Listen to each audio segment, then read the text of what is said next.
Hey, Sajid.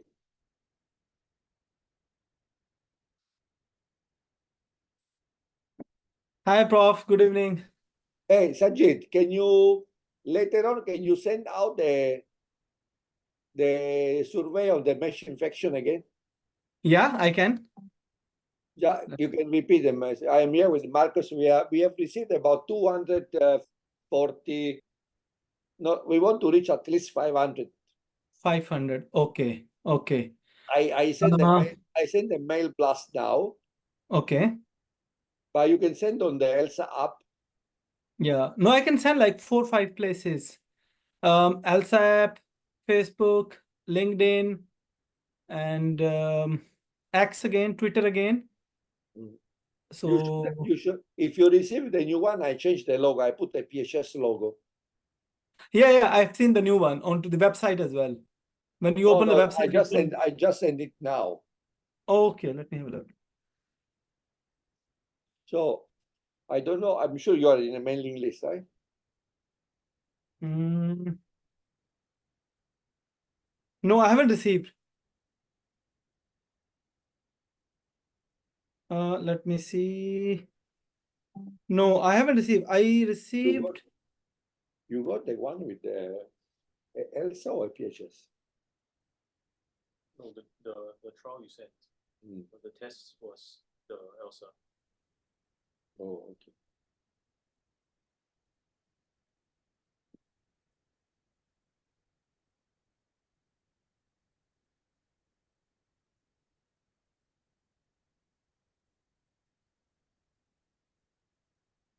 Okay. I don't know whether I sent. I'm sure I will should receive one. Hey, where is William? Have you called him? No, not the William, Kasama. Oh, Kazu. Where is Kazu? He just texted me. He said he just entered home. So we'll be online in maximum 5 minutes, I hope. Okay, okay. He said I've entered home. I think that. Do you think this background is good? Is better, right, than dark? No, I think it's very good. It's very unique, light background, light and dark. So I think it's very good. Also, the name, you can change the name, huh? Yeah, Now we can change. there's a lot of branding and rebranding. Yeah. No, it's fine. It's fine. We can amend the background, but it's fine. Oh, let's see the closed captions too. Okay, let's see the caption. But you can let's see the closed caption. Okay, let's see. Yeah, you can see the caption now.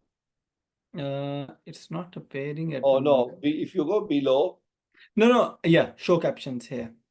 Show captions. Yeah, it's working. Yeah, it's working. But can you change the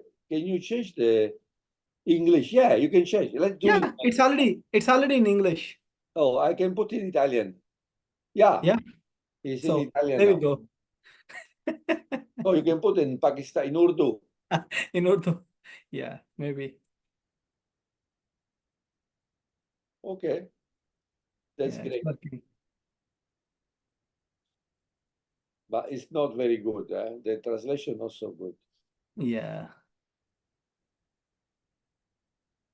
I think the people can use the if it is live onto the YouTube. So the YouTube have its own auto-generated captions. Okay. Are you hosting now or I'm hosting? No, you are hosting. You are the host. No. I better pass to you because I'm leaving. Okay. How to pass the host now? Yeah. Onto the... Hey, are you host now? Yeah, I got it. So if you say hi to... Just say hi to Kazu, then I leave you there. Yeah. So we will say, how come we haven't, I haven't received I should have received it too. No, I haven't received anything. Okay, I will send to you now. Okay. Once I'll make it. Yahoo, I sent to Yahoo. Yeah. Yahoo, always. Same account. So I just changed the APHS logo just because last time we Catherine put the ELSA logo. I changed a bit of wording. Okay. me see if I haven't received yet. I'll get it. Have you sent or?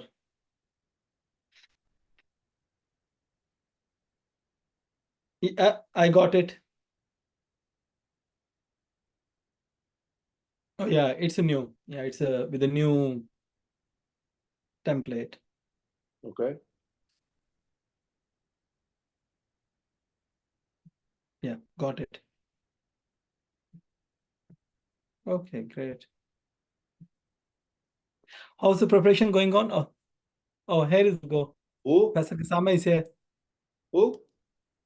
Hey, Kazu.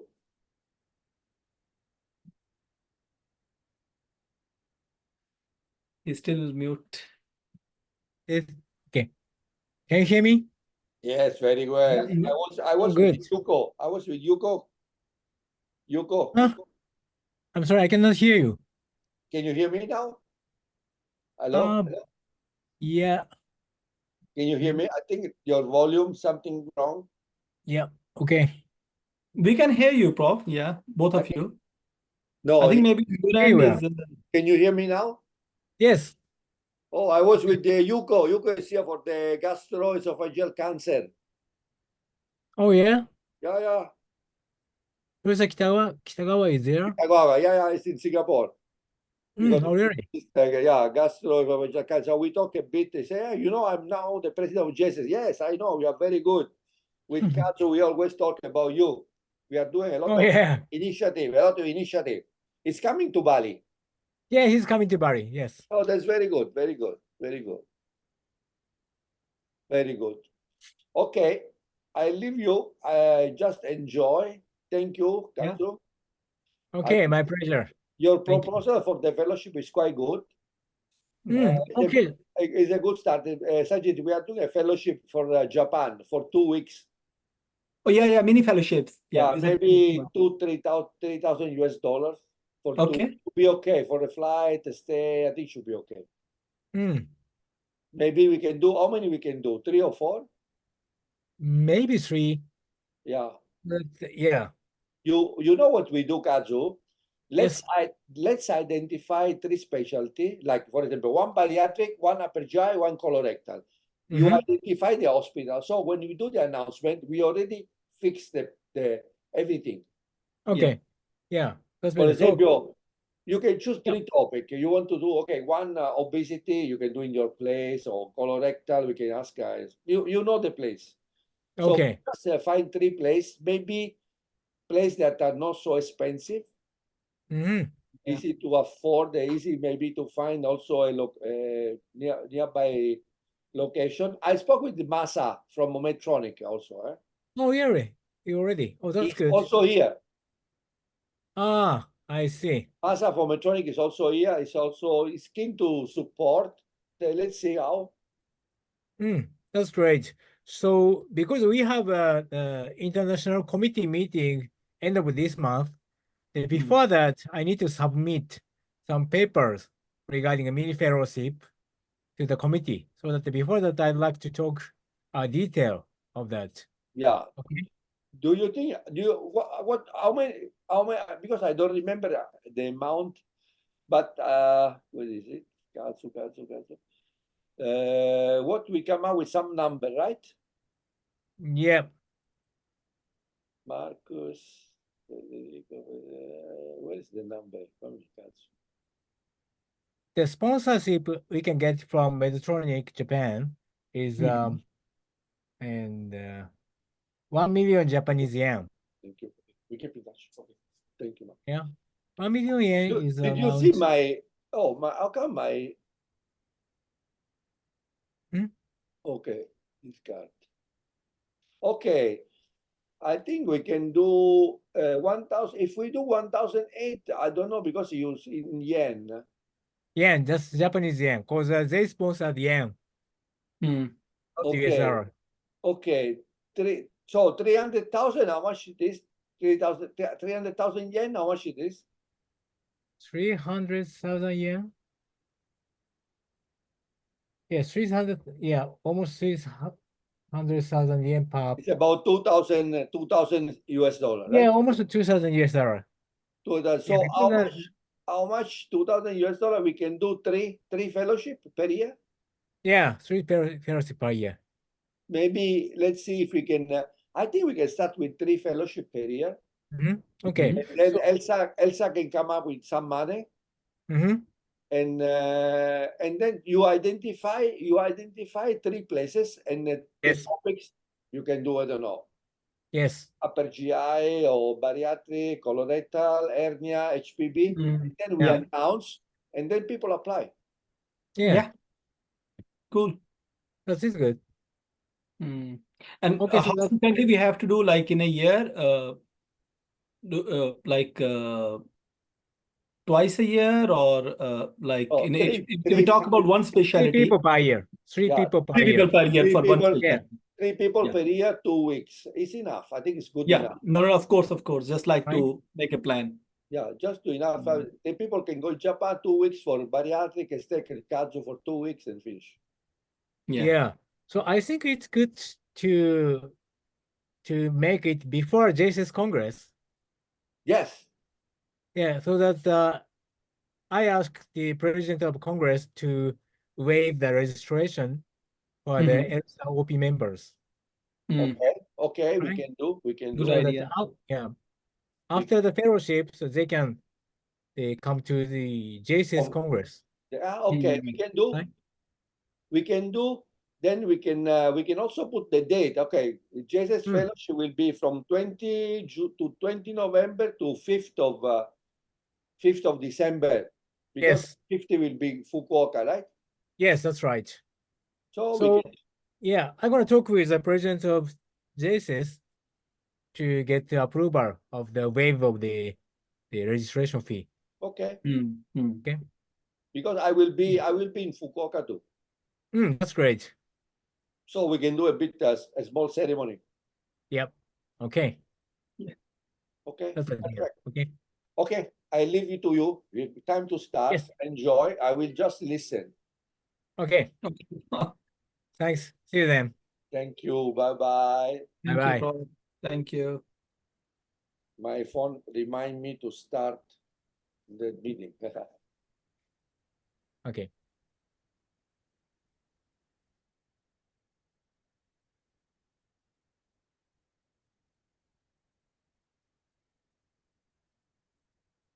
Hi, Prof. Again, good evening. Good We evening.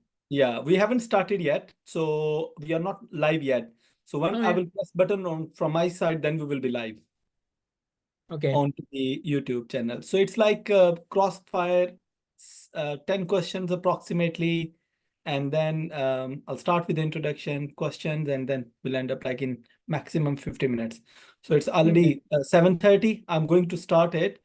Brief introduction of your, and then we'll start on. Yeah. Good. Okay. I understand.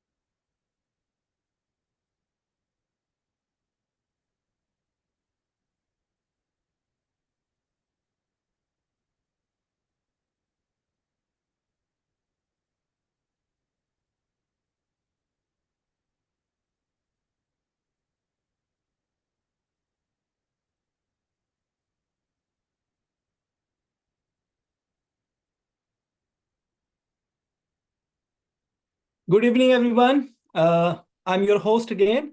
My name is Sajid Malik. I'm Upper GI consultant, and today we are here in the 5th episode of the ELSA TV channel show, and we have a privilege today to have Professor Kazunori Kasama with us, who is a well-known and the world-known, basically, past president of IPSO APC chapter. Is a bariatric surgeon, and let me introduce a little bit about Professor Kazunori Kasama for the audience who don't know, like everyone know you very well, but for the brief introduction, like what exactly you have gone through after your graduation. Currently working as a director, weight loss and metabolic surgery center, Otsuwa Medical Club in Japan. And after graduation in 1990, correct me, and he worked into the various departments and worked as a past president and international for the IFSO APC chapter, past president of APMBSS, governor ELSA, and the treasurer of the ELSA as well, governor of IFSAS, executive board of the JSIS, and chair of the International Affair Committee of the JSIS. He is an honorary member of Venezuelan Society of Bariatric and Metabolic Surgeries, honorary member of Indonesian Society of Endoscopic Surgery, and honorary member of Chinese Society of Metabolic and Bariatric Surgery, and IBC Club as well in Oxford. So really, we are thrilled and excited to have Professor Kasama with us today to talk about the various questions in bariatric surgery which are still unanswered, and some future, what exactly we are going to see in the future about the bariatric surgery. So thank you for your time. So working as a full-time consultant in busy field of bariatric surgery and same time working for the various societies as a leading presidential role, as I was just talking, and being a role model for all of us. Prof, what are your career inspiration and how did you manage to balance all these multi-dimensional tasks on one platform in one year? Yeah, thank you, Sadiq, for kind introduction. So actually, I just doing what I love to do. You know, so commit with society is also very exciting to me. And of course, doing a bariatric surgery and the play a role of the pioneer of the bariatric surgery in Asia is really exciting things for me. So yeah, I paid all my effort to do to be a bariatric surgeon for a long time. So actually that it's a little bit very busy schedule, but I really enjoy the life. Good. I know about the jiu-jitsu as well. You're a master of jiu-jitsu Yeah. champion. So that is another dimension people, probably the viewers would not be knowing about it. So let me introduce another part of the Professor Kasama as a jiu-jitsu master and a high deep sea scuba diver as well. So a really inspiration for many like who are thinking that they are multidimensional, but I haven't seen a multidimensional person like you. So, Prof, tell us, tell the audience, as a minimally invasive surgical technique continued to develop in the last 7 decades, and first surgery, I believe, into the bariatric surgery was done in 1966, and there was a time with sleeve, then RYGB, then we moved on to the SADI, MGB, OAGB. Do you foresee any significant changes in the way bariatric surgeries are dynamically moving and shifting in the next 5 to 10 years? So the first big movement of the bariatric surgery is converted from open surgery to laparoscopic surgery, as you know. So that the bariatric surgery has the biggest advantages of laparoscopic surgery because the open surgery of bariatric surgery was awful, the high rate of complication and the high mortality. But change to the laparoscopic surgery, it's become very minimum invasive surgery. In comparison with other surgery, bariatric surgery, laparoscopic bariatric surgery is dramatically changed from open to laparoscopy. In the next 10 years, so there maybe have a change from much less invasive surgery. Like from laparoscopic surgery to endoscopic surgery, or I don't think robotic surgery is less invasive than laparoscopic surgery. But of course, robotic surgery, one of the choice, will be the one of the choice also in Asia.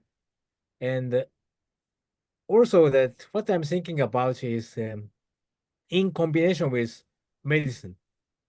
So Okay. recently, the improvement of medicine for the weight loss is really a game changer of this field. But medicine itself has some limitation in terms of weight loss, Yeah. in terms of amount of weight loss in comparison with surgery. For that, so in combination with medicine and also the less invasive treatment, like balloon or like ESG, endoscopic sleeve gastroplasty, and the others, maybe has a almost same result with surgery. Okay. Yeah, so that every treatment will forward to less invasive one, right? So that so that in combination with medicine and some less invasive treatment will be one of the future. Okay. Yeah. No, and also there is a lot of medical tourism. You can see the people are moving, especially from the West. They're going towards the eastern part of the European countries, and from the eastern part of the countries, they are going into the Asian countries, into the Far East, and from the Far East, people are going to the South Asia, and all these movements are basically medical tourism is also into the Middle East as well, because of the money is one of the reasons attracting all these peoples. So there is a big ethical question I'm going to place in selecting these patients due to increased medical tourism. And there is a growing emphasis on prehabilitations. So I'm afraid that into the medical tourism, pre-operative assessment and the post-operative provision of the care, which is integral part of the bariatric surgery. So do you think that is there any specific component you consider most crucial in pre-op and into the post-operative care, and how should a bariatric surgeon who is offering medical tourism, especially onto the bariatric surgery, should develop his practice in collaborating with the specialties? So medical tourism is a big issue among ELSA committees. Yeah, so that so bariatric surgery is not only one-time surgery. So to get our best result, important thing is the follow-up. Yeah, if you do a surgery, bariatric surgery, and say goodbye to your patient, results maybe not as good as we did. Absolutely. So that among the ELSA executive board and also ELSA committees, we think that the medical tourism is a real bit problematic. Tricky. It's tricky, tricky right. thing. But as a matter of fact, there is a medical tourism from Western country to Asia. Because of the cost. Because of money. Exactly. So what we should do in the Asian Bariatric Society is to provide very safe surgery, and also that you have to make a way to provide good follow-up for the patient if the patient go home after surgery. So as you know that bariatric surgery is a benign disease surgery.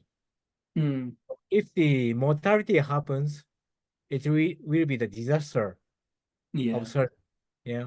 So that we are very careful to provide the medical tourism. Absolutely.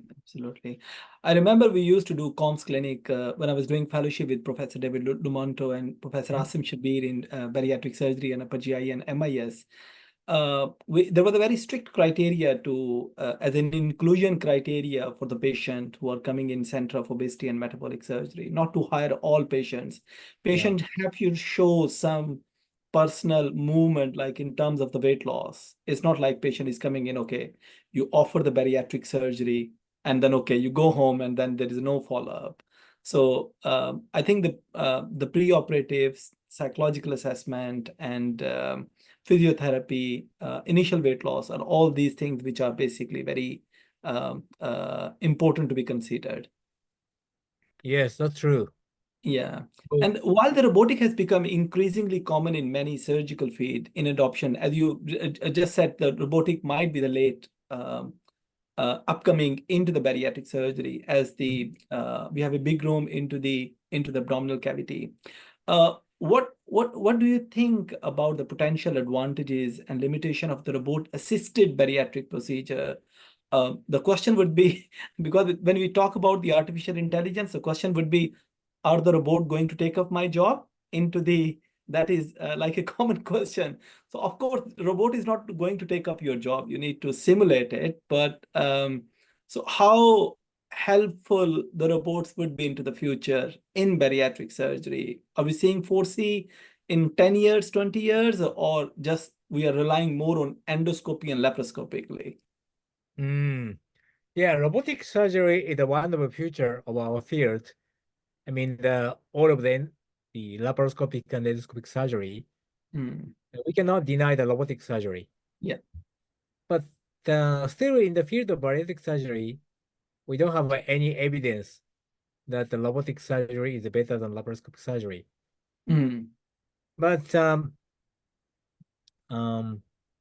maybe this is still my personal opinion, but for the very heavy patients, I mean the BMI over 60 or 70, so such kind of patient, robotic surgery is useful because the robotic surgery can lift the abdomen. Abdominal wall. The abdominal wall, that's right. Yeah. So that can provide a bigger surgical field than the usual laparoscopic surgery. But to tell the truth, I haven't had any experience of robotic surgery in the field of bariatric surgery. Yeah. But the AI will be the one of the most part of our practice, but they cannot replace surgeon.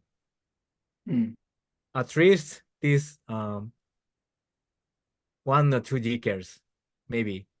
But for the selection of patients or some, the preoperative examination or the diagnosis after the examination, the AI will play an important role.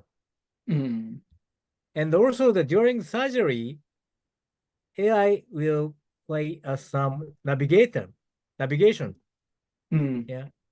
But surgery itself, even we use a robot, surgery itself will be done by surgeon. Yeah, exactly. Right. Yeah. So that still the robotic surgery, I think robotic surgery is much slower than our laparoscopic surgery. In terms of the setting up the docking process, and also in terms of the learning curve, or in terms of the achievements of the results, basically. No, I mean in terms of the manipulation. Okay. Yeah. Good. So yeah, from my viewpoint, my suturing is faster than robotic suture, right? Okay. Yeah. No, that's true. That's true. Still robotic surgery is not that quick. The expert laparoscopic surgeon. Yeah. Because but so looking back to AI. I was about to ask. So the AI will be very important role of the pre-surgical the period and also the follow-up. Yeah. In Not terms of surgery. making plans and Yes. So plan of the surgery and which patient will be the good candidate of surgery and which procedures is good for this patient. So we can have a decision by AI. Good. Thank So you. that AI will be the helper of our surgery, but they cannot be a surgeon itself. Yeah, of course. So definitely our job is not being taken up. Yeah, Yeah. but for other medical fields, like Mm.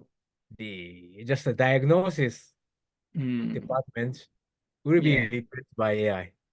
Yeah, exactly. Especially the endoscopy in upper GI, which is largely is being held by the AI, artificial intelligence Yes. in So surgical endoscopies, basically. Yeah. yeah. So for the diagnosis, it's being Mm. replaced. But Mm. doing a In procedure, therapeutic. yeah. So Even that is a very good point. Yeah. that's right. So Mm. we can use AI for diagnosis of endoscopy, but someone have to put colonoscopy inside. Yeah, exactly. Yeah, Yeah, right? absolutely.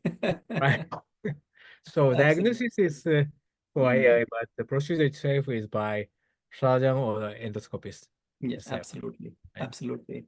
Thank you, Prof. I'm going to ask about the revisional surgeries after the failed primary procedures, which is a very hot debate topic, basically, especially in mini gastric bypasses or onto the OGB, when the two procedure like either they're more getting more fame due to less complication, but fail to achieve the extra weight loss.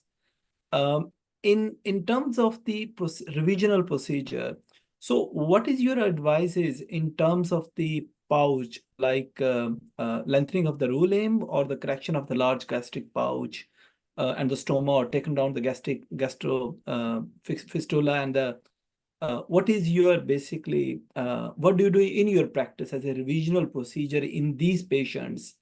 Would you recommend a lengthening of the limb or correction of the pouch? So what's your thought about it? So you mean after one anastomosis gastric bypass? Yeah.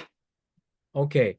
So actually that I haven't do about one anastomosis gastric bypass Okay. because of the some particularity in Japan. So we Mm. cannot have a bypass stomach because of the gastric cancer. Oh yeah, exactly. Yeah. You know that the gastric cancer is Yeah. very frequent disease in Japan, the Very Korea, and prevalent. Yeah, some part of exactly. China. Absolutely. Yeah. Yeah, so that the bypass stomach, which we cannot examine by endoscope, is a little bit risky. Yeah. Yeah, to leave behind. So Mm. that in my personal experience, Yeah. I haven't have any one osmotic gastric bypass, but I started a Roux-en-Y gastric bypass in the first period of bariatric surgery. It was 2002 when I started bariatric surgery. At that time, there was no sleeve gastrectomy. Yeah. Oh, Only gastric bypass or gastric bypass. yeah, vertical banded gastroplasty. Yeah. Okay. So that my first bariatric surgery was Roux-en-Y gastric bypass. And then at that time, if the weight regain happened after gastric bypass, it is really, really hard to have a decision how to make a revision surgery. Revision surgery, especially in the Or the gastric bypass. Also, the mini gastric bypass are the same. Yeah. So the revision surgery for the bypass is what I did is trim the pouch. Usually, that if the patient have regainable weight, the pouch enlarged and also anastomosis enlarged. Yeah, exactly. Yeah. What I did is trim the maker pouch smaller and also making the anastomosis smaller. making anastomosis smaller by re-anastomosis. Okay. You But don't that do time, you don't and also prefer that make a lengthening. luring longer. Make a BP limb longer, not a luring, BP limb longer. Okay. Not the roux limb. And my majority of a procedure now in Japan is a sleeve gastrectomy. Okay. Yeah. But sleeve gastrectomy, as you know, have regainable weight and also failure of weight loss, especially for the BMI over 50. Okay. For Okay. the very obese patient has a Mhm. tendency to regain weight. Mm. For that patient, I do a sleep DJB. Okay. Yeah. Mm. So, Yeah. and also that I do a re-sleep and cut the duodenum, Mhm. make a longer BP limb, Mm. and do the sleep DJB, Mm. you know. Okay. Okay. So to add malabsorptive procedure to a restrictive procedure is a key to success of the revision surgery in terms of weight regain and also the failure of weight loss. Okay. Okay. Good. So Thank longer BP limb is effective, but of course we have to think of the malnutrition after the bypass surgery. Okay. Yeah, exactly. Yeah, Long term. because you know that Asian patient has much less protein intake Yeah, than Western country. exactly. It's a more intake of the carbs as compared Right, to proteins. that's right. So if you do a very long BP limb and a very short common channel, Mm. you may encounter the protein malnutrition. Yeah, Yeah, that's true. actually that Mm. we have many stories from India in Yeah, the beginning of bariatric surgery. yeah, yeah. Yeah, they did BPDDS. Mm. That's like you know, the Western style, Yeah, very yeah. short common channel, and Mm. they suffered from malnutrition. Oh, yeah. Yeah, Mm. because the Indian people, some of the The- Indian people are the vegetarian Mm. and quite less intake of protein. Yeah. And also, I have one patient who had not very severe, but had developed protein malnutrition after Mm. my first Oh, BPDDS. okay, after the BPT. Yeah. Mm. So after that, I think we have to establish the Asian bariatric and metabolic surgery. Mm. Yeah, It's not exactly the same with the yeah, Western style, yeah, exactly. Because of right? the ethnicity, because of the patient's requirement is different, food is Yeah, different. that's right. And our BMI is also different, Prof. As Yes, compared to the Western. We have a more central obesity as compared to the Western population, who is like yeah, more generalized obesity. And yes. yeah. And the frequency of the diabetes is Mm. more Yeah, Western country yeah. in Asian country, you know, and also the average BMI of the diabetes people is much Mm. less in the Asian country in Yeah, comparison with exactly. Western country. Exactly. I Yeah, think because of the compliance and because of the compliance of the patient in terms of the food, self-care, so many factors being in a, especially in the low socioeconomical part of the world, it's more it's more problematic as compared to the richer side of the world, which is as compared more focused and oriented in those in terms of the self-care, in terms of the provision of seeking care as well. Like in if we talk about like into the South Asian countries, seeking of care is also extremely difficult, and not a seeking of care, but actually seeking of a good care is hmm, difficult. Yeah, yes, that is because just like medical tourism, there is a lot of uh, without blaming anything, just discussing about like there is a lot of care providing websites and the data available, which is unauthorized, and the people start following those data and then will end up into the problems. Yeah. yeah, that's true. Yes. Yeah, probably I have another question about the indication into the in terms of the transplant eligibilities, because when we talk about the cirrhotic liver, when we talk about the chronic kidney diseases and the patient with end-stage liver failure or the kidney failures, who are actually a candidate for the the transplant, but they cannot get the transplant because of the high BMI, and the upper limit is 40. On the other way around, which is in itself is an indication for the bariatric surgery because the BMI is more. It is a 40. Yeah. So, in your opinion, because the people are now offering bariatric procedures to these patients who are actually a future candidate for the visceral transplant, especially the solid viscera, kidney and liver. So, what's your opinion? Have you come across in your practice about these patients who are being referred for a bariatric procedure for optimization before the transplantation? Or what are your thoughts about in terms of the management, and what should be the ideal procedure for these patients?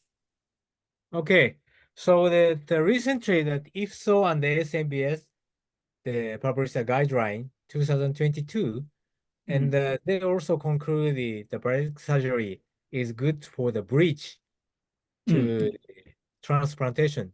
Yeah. Yeah. So of course I have some patients who had the sleeve gastrectomy as a bridge to transplantation, because the obesity is a contraindication. Severe obesity is a contraindication to be a donor and also a recipient of the organ transplantation. Of course, after bariatric surgery, they can reduce the weight, and the function is a little bit improved, or they can manage the end stage renal failure. Yeah. Until the transplantation. So that, in my opinion, it's not decided yet in the worldwide, but in my opinion, the best procedure for such kind of patient is a sleeve gastrectomy. Okay. Yeah, sleeve gastrectomy is safer than other bypass procedures. Okay. And the sleeve gastrectomy doesn't need to manipulate small intestine. Yeah, very simple procedures. Yeah, exactly. It's quicker, safer, and that's right. I mean, the results are also, the weight loss is quicker as well as compared to the bypass, which is a longer procedure, which is it involving anastomosis and prolonged stay of the patient into the hospital. So a lot of things into the bypasses as compared to the sleeve. Yeah, that's right. Sleeve gastrectomy is not the perfect procedures. Yeah, of course. But good procedure for many as patients. a bridging process for especially for these patients who are not meeting the criteria of the transplant and could be a good candidate in the future for the transplantation. That's right. Yeah. Would you advise any special any concerns or the special advice to the young fellows who if get these patients in terms of the collaboration, of course with the transplant, apart from the transplant surgeon, especially for the patient, would you divert your practice in post-operatively in terms of selection of the multivitamins, because they are already having an insult into the kidney and the liver, and provision of the multivitamin which is have to be excreted by the GIT and the kidney and the liver? So would you post-operatively divert some practice on these patients, or will you keep it unique as in the routine sleeve gastrectomy patients? So, of course, the organ function of such kind of patient is very severe. Yeah. Right. Yeah. So we have to pay much attention for that patient in terms of the nutrition. Yeah. Yeah. And of course, we have to make a very nice relationship their physician to take care of that patient. Yeah. Yeah. So, and also our nutritionist plays very important role. Yeah, absolutely. Absolutely. Yeah. Probably more important than surgeon. Exactly, because the surgeon have a one-time job, and the Yeah, that's nutritionist have right. like a continuous job, like for the next Yeah. 10 years into the bypass, you do it, and then nutritionist and the physiotherapy are the people like who are doing their job Yes, permanently. that's right. And So it's important thing is that we need to make a very nice team. exactly, Yeah, exactly. to take care of our patient. No, this is I learned when I was working in Singapore with Professor David Lumanto. He's into the meeting and already. The patient won't come into to meet the bariatric surgeon unless he have been seen by the psychiatrist, because of course, it does involve into your mental health. If you're losing a lot of weight, if you're developing malnutrition, or even if you're not losing your weight. And the second is the physiotherapy as well. If you're not aiming to lose weight pre-operatively, surgery is just a push. You won't be able to lose your weight post-operatively if you're not interested in yourself, like in That's terms right. of the losing. So it's Yeah. surgery is not a magic. It's not like cutting a stomach and then you get slim. No, is giving a chance to become slim, and then if you work more, there is the more chances that you will become slim quicker as compared without surgery. So that is a basically the true story of the bariatric surgery. Prof, there is the same thing, very tricky. I research on basically, and I published my manuscript on it in ASMBS Mhm. from the USA. Maternal and the fetal outcomes in a childbearing age, the female especially of the reproductive age who underwent bariatric procedure.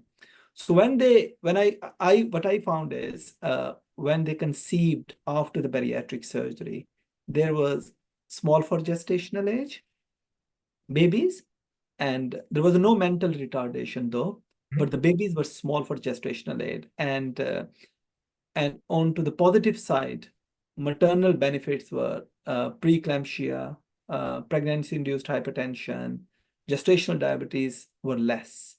So, which is a good. So, what are your advices in terms of based on these results in collaboration with the obstetrician in a long term, especially into the females of the reproductive age, especially into this part of the Asia, where there is a family stress is more to get conceived, especially into the obese female who is not conceiving.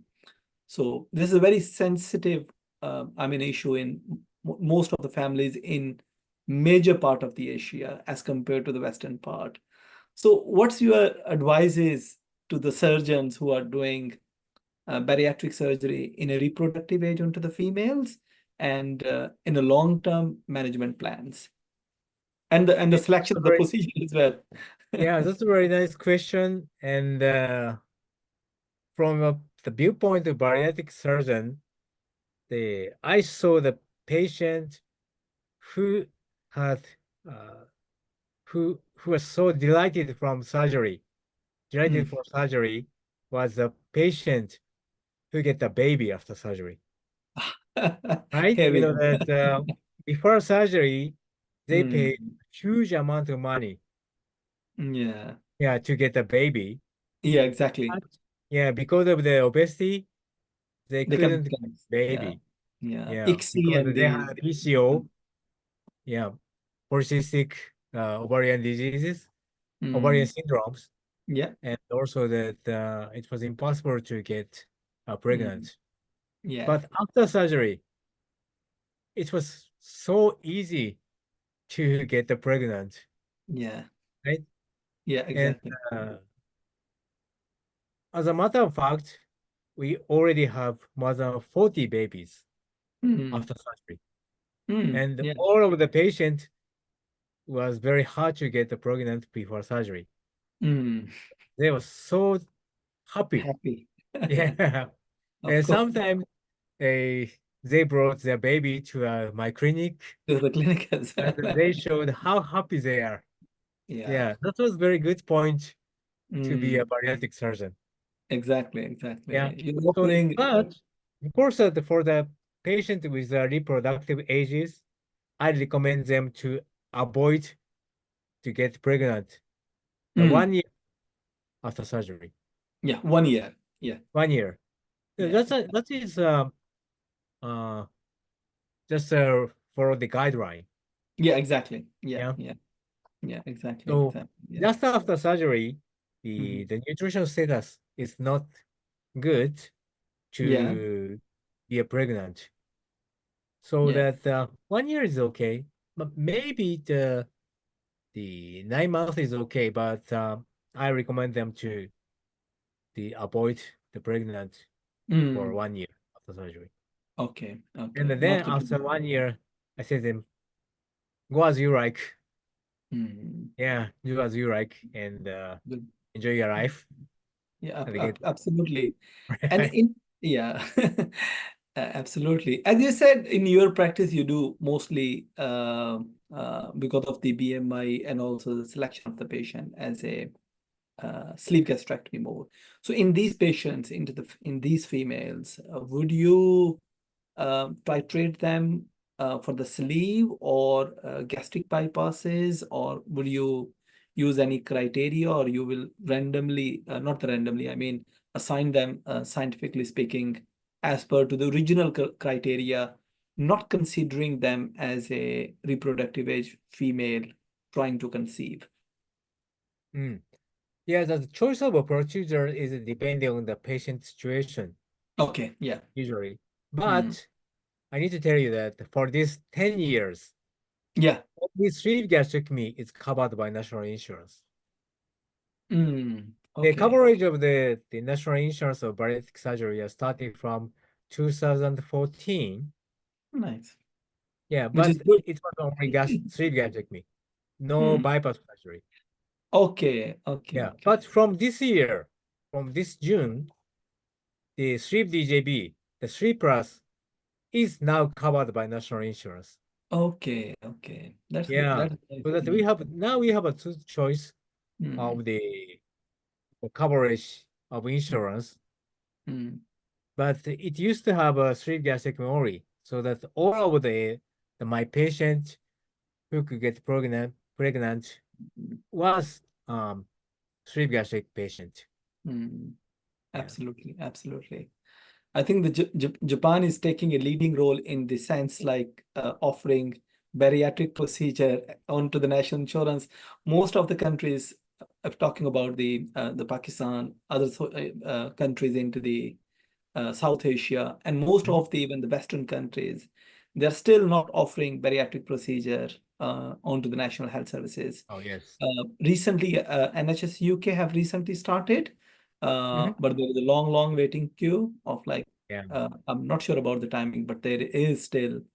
So Japan is taking a leading role on this point to offer since long time, like 10 years ago. So many countries haven't offered this thing, which is good. Yeah, Yeah, cool. I'm sure that the Japanese health insurance system is very affordable for my patient, and also the very short waiting list in comparison with other countries. So that Nice. I think it's a very nice system Nice. for Yeah, patient, exactly. Yeah, but not exactly. for surgeon. Yeah, of course. Absolutely.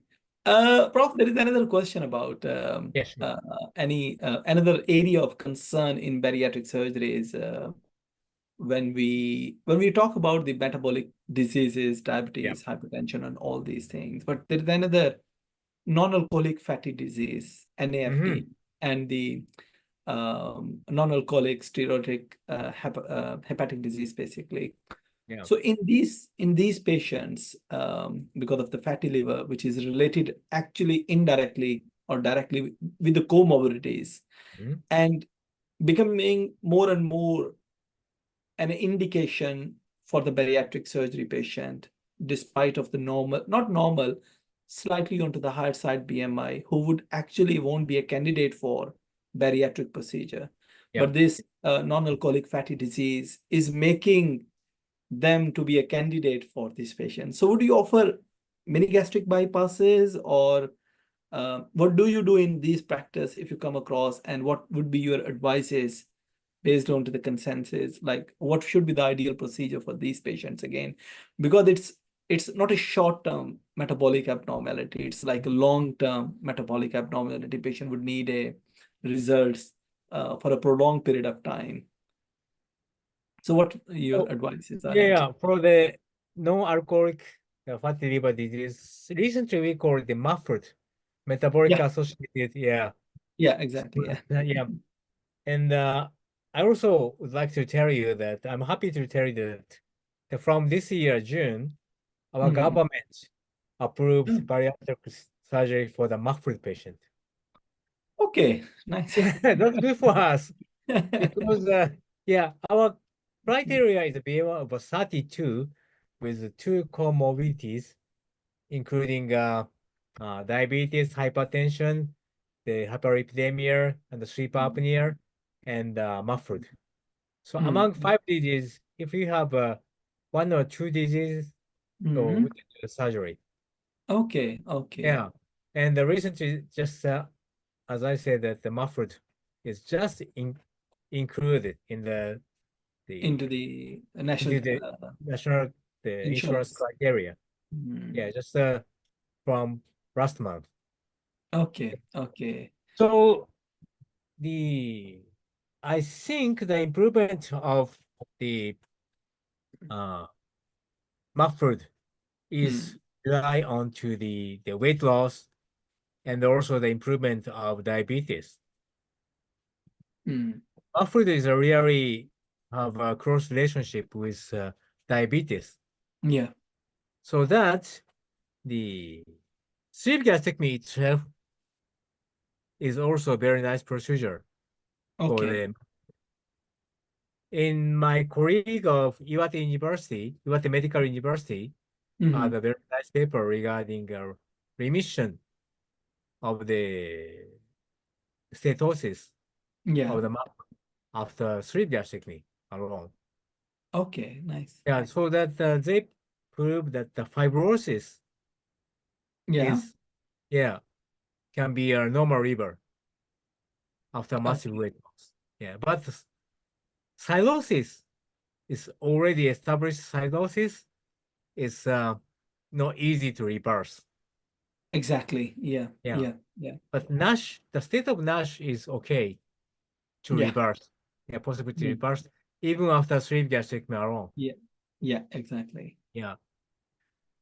So of course that the both of the bypass procedure like mini gastric bypass, I mean the one anastomosis gastric bypass and lower gastric bypass and sleep gastrectomy, both all of them are very nice procedure for MAFD. Okay. But Okay. yeah, one of the factor we have to concern is if the patient developed severe cirrhosis, sometimes bypass procedure risky. Okay. Yeah, like in a mini gastric bypass, like the short common limb bypass, sometimes develop the liver failure after cirrhosis. So Okay. if the patient already developed the liver cirrhosis, I usually avoid bypass procedures. So I have one patient who developed from liver cirrhosis to liver failure a few years after bypass procedures. So that I usually avoid the bypass procedure for the severe liver cirrhosis patient. Okay. Yeah, sleeve gastrectomy is okay. As I said, that sleeve gastrectomy is a perfect procedure, not a perfect procedure, Yeah, but good but for it the almost every patient.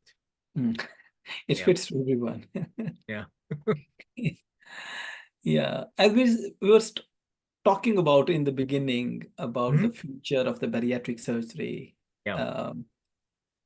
endoscopically, or the medicines, or the holistic approach in different parts of the world, different practices still in the practice. So Yes. with the rise of this GLP-1 analogs, basically, so do you foresee into the future the medicines are going to take up more job, or any magical pill is going to take up a job as compared to the bariatric procedures? Because people are still afraid of having a cut, so they are still prefer, is there any magical pill? So there were like injections, tablets. So what's initially started with the tablets, and now we have this GLP agonist. So what do you characterize your patient based on to the patient profile, or would you recommend GLP agonist to these patients as a adjunct to your bariatric procedure preoperatively or not at all? Yeah, so that GLP-1 analog is a very nice medicine for the so-called neoadjuvant, like before surgery. Yeah, exactly. That's a two word for the new adjuvant for the Yeah, bariatrics. Yeah. and also that the good for the adjuvant therapy for after surgery if the patient has regained weight. Yeah. Yeah, just Mm. like a chemotherapy of the Yeah, cancer exactly, cell. exactly. That's Yeah, why I asked this particular question, because people would basically are deciding either to go with the revisional procedure or to after the first bariatric procedure, or to go with these analogs to yeah, opt after the bariatric or in adjuncts to the bariatric procedure. yeah. That So, problem is the same as the chemotherapy, the mm, cost. mm, Yeah, cost of using a medication for a long time is mm, very high cost. mhm, Yeah. So if the patient is 25 years old and they started GLP analog, but if they stop the GLP-1, they may mhm. regain weight, right? Okay. Yeah. Yeah. Exactly. Yeah. But I don't think it's very fair to use a GLP-1 analog for 50 years, Mm, right? yeah. Cost of that, the long-term GLP-1 Is analog is awful, yeah. Exactly. Yeah. Unimaginable. Yeah. Exactly. So in terms of the cost effectiveness, the Mm, surgery is better than the medication mm, nowadays. But I mm. don't know the future. If Yeah. the affordable, yeah, medicine, and just take a pill once a week and Very cheap as well. really replace the surgery. Mm, yeah. But I agree. usually the pharmaceutical company Mm, will not provide such kind of cheap yeah. drugs Yeah. because Of they are course. business, Yeah. right? Absolutely. Yeah. Yeah. Yeah. I agree with you. Yeah, I agree with you. And Prof, in your expert opinion, what are the most promising, like based on all these things, like when we are talking about the future of the bariatric surgery, what are the promising area in the future you foresee in terms of the research in bariatric, which should be opted to the young fellows, young surgeons who are coming to the bariatric surgery to explore in terms of like in terms of in basically whatever being provided is basically in terms of the provision of the best healthcare to the patients. So what are the areas in the future for the research you would advise to the young fellows, young bariatric surgeons? I would consider myself young as well. Okay, so yeah, still the indication of bariatric Mm, surgery and bariatric metabolic surgery yeah. is I don't think it's very appropriate. Mm, For usually that this is the bariatric metabolic surgery applied for BMI over 30 or okay. 20. Yeah. So uh, there maybe has a patient the BMI less than 30 and can get the benefit from surgery. Mm, So in terms of uh, metabolic mm, improvement. yeah, yeah. So now I do the randomized control study for the Mm, BMI about 27.5 okay. to, yeah, for straight Mm, GJB mm, in comparison with the medical treatment, including a GLP-1 therapy mm, for diabetes. mm, So even the BMI is less, some patient can get the very nice result Yeah. after metabolic surgery. Yeah. So that I still think that we can expand the indication of surgery. Mm. And Okay. still, we don't know why we can have remission of diabetes or other medical diseases after metabolic surgery. Yeah, absolutely. Yeah, still we don't know completely. Yeah. So that there is a huge field of research of the metabolic surgery in Asia. So the many of the research are from Western country, like the United States and Europe and the South Africa. But Yeah. we need to have Asian evidence Yeah. to provide good Less. treatment for Asian people. Yeah, absolutely. Absolutely. Yeah. Because the British Society of Bariatric and Metabolic Surgery, they have expanded the indication, as you said, especially for the Asian population. Right, right. Asians living in the Western countries, they have reduced the BMI even without comorbidities to 2.5 from the normal. So even without without diabetes or anything, so 27.5, they have brought the lowest BMI to 27.5 with new onset diabetes as an indication for the bariatric surgery into the breast. So yeah, it's like surprisingly, because of the it's more central, associated with the comorbidities is higher. Yeah. So we are approaching a time limit, Prof. Oh yeah, already. It's It's like really one of nice to talk with you. Yeah, It's thank you been a so long much. time. Just last things. In terms of the training opportunities in the young bariatric surgeons, especially when we are talking about the ELSA platform, ELSA outreach programs, and especially thank you to the JSS, Japanese Society of Endoscopic Surgery, providing opportunities to the ELSA OP countries from the low socioeconomic countries who don't have the opportunities to move, especially under your supervision, because you are the master of the bariatric surgery for the ELSA, basically. So what are the training opportunities you would give advice to the young fellows who are looking to come across out of their countries to learn for short fellowships of 1 year, 6 months, 2 months, 2 weeks, something? Because most of the people, they try to go to the Belgium or other Western countries, without mentioning any names, but the cost is very, very higher. Yeah. But the ELSA is providing scholarship programs and everything. So please, over to you to advise this to the young fellows, how they can apply, how they can get this benefit directly from you and from the ELSA team.